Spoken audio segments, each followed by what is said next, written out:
He's ready. Our producer, Dennis, must be loving this. We're getting replays, we're getting pipes, we're getting in the weight room, a little emotion. I love it. Awesome stuff. 2 more points to your point, by the way, Anthony. 2 more points. We're switching gears. We'll take a look with Carlos Herrera, Bakersfield, Cory Crooks, ASU. And if you're curious, just to make sure, the blue is the Bakersfield, the blue piping on the side. Yeah, it is hard. They're both yellow and bright. So Crooks on top from Arizona State. Now here we got Herrera from Bakersfield coming out. Now we got Crooks with the shin whizzer. No change there.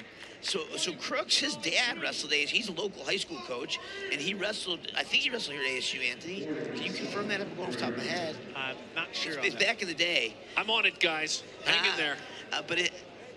I'm pretty sure. And anyways, he's coaches up in the north suburbs. Just recently retired from the high school coaching to follow his son while he was in college. And then he's got in the lineup. He's a young pup. I think he's only his 2nd year here. 17 on the clock.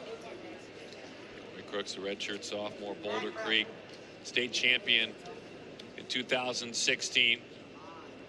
Oh, here we go. Wait. Yeah, Doug, you're right, his coach.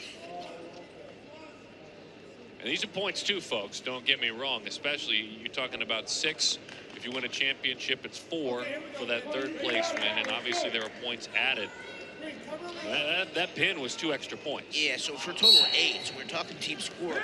That would almost put Oregon State at the top. And they look to be about 10 behind Stanford. That definitely brings everybody close together. That'll change. Each and every match counts so much. Crooks is working on bottom there. He needs to get this escape because Herrera's tough with his tilt there. Home crowd. Cory Crooks. I love his snap. So, Anthony, you mentioned earlier Zahid Valencia. You know, he loves that snap. He's good with snapping. And I see more snapping from Arizona State this year than in the past. You see Crooks do it again. Really hard head snaps. And Zahid, he'll go all the way to his knees sometimes on his head snap. Kind of funky. That is funky, but it works. You see just that power behind it. And I think that's one of the things guys in the wrestling, they tend to pick up on their teammates. The things that they do well, they start teaching each other. Okay, this one's good with tilts, I'm going to share it with my teammates. And they're just building each other. That iron sharpen irons, that's what happens in that wrestling room. These guys are just motivating each other, teaching each other the best moves to improve.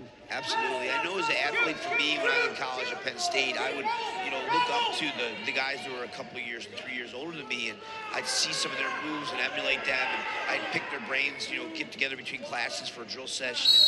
And a lot of the arsenal that I added in college came not just from my coaches, but from my buddies, my teammates. By the way, it needs to be noted that Herrera has a little bit more than 2 minutes, right up at 2 minutes of ride time. As we end that 2nd period and move to the 3rd, Herrera, Bakersfield High School as well, redshirt junior. Which is pretty cool, you say as well, in reference to the last match where Nickel became Pac-12 champion. And Nickel is a Bakersfield grad, and Coach Varner at Bakersfield High School has a nice tradition there. So, I mean, individuals that do well in college are often coming from programs that have motivated coaches that are dedicated, they're doing extra with them. I mean, certainly there's exceptions, you get just world-class athletes. But in most cases, the guys that are getting to college opportunities are in situations where they're with dedicated coaches on a consistent basis. Manny, one of those coaches, certainly. And to go along with that, I would imagine you usually have a great club in the community as well that works alongside. Well, you're absolutely right. You mentioned that, and here in Phoenix, the Sun Kissed Kids Wrestling Club is the local club, and they cater to the youth wrestlers, they cater to the elite adult wrestlers. Maybe, Anthony, you can comment on some of the guys that are in town training here. You live here. Who's here still? Who's the elite guys that are living here training? It seems like there's just legends coming in and out. I know right now, recently, Nashawn's in town. He's training. Let's see what we have in the past. I know Jordan Oliver was here, and I think he's at Cornell now. Ed Ruth was here for a while. Now he's doing MMA. Erwin Marolis was out here as well. It's just been a lot of elite athletes coming to train in the desert. A couple of weeks ago, they all were back, and it was an MMA weekend. Anthony and I were a part of. So many great Arizona legends from this state that have gone on professionally to wrestle. Yeah, what an incredible culture. I mean, when you think about the top college programs that are developing professional MMA guys, I think, I'm just going off the top of my head, but I would think Arizona State's #1. I mean, you're like a factory for guys pipelining, and that comes from Simpson and maybe some others. We'll talk about the heavyweight UFC champion. Cain Velasquez, Ryan Bader, Sidney Holloway, Bubba Jenkins. A whole slew of them. So Velasquez, he fought, he's Pac-12 champ, NCAA American for ASU. Coming down the home stretch here, Crooks has got to turn him to win here. So he didn't get the riding time. Crooks he's been milking that leg hook for a long time. Up is out, that's good for Herrera. Crooks is gonna have to turn him or cut him. Okay, takedown ties it. I think Herrera's still got riding time. No, he ate it up, so we're trying to get a good move by Herrera, circling the crowd on the stalling block. Crooks with 15 seconds to work with. Gas tank. Crooks is going. Crooks was trying to shrug. He's got to change levels. Herrera does a good job to fend himself off and win.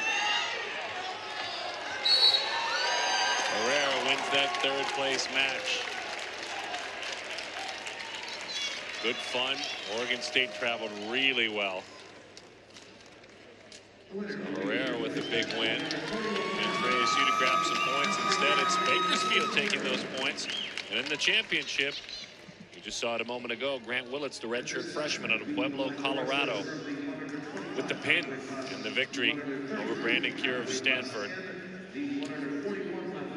And so off we go now to 149.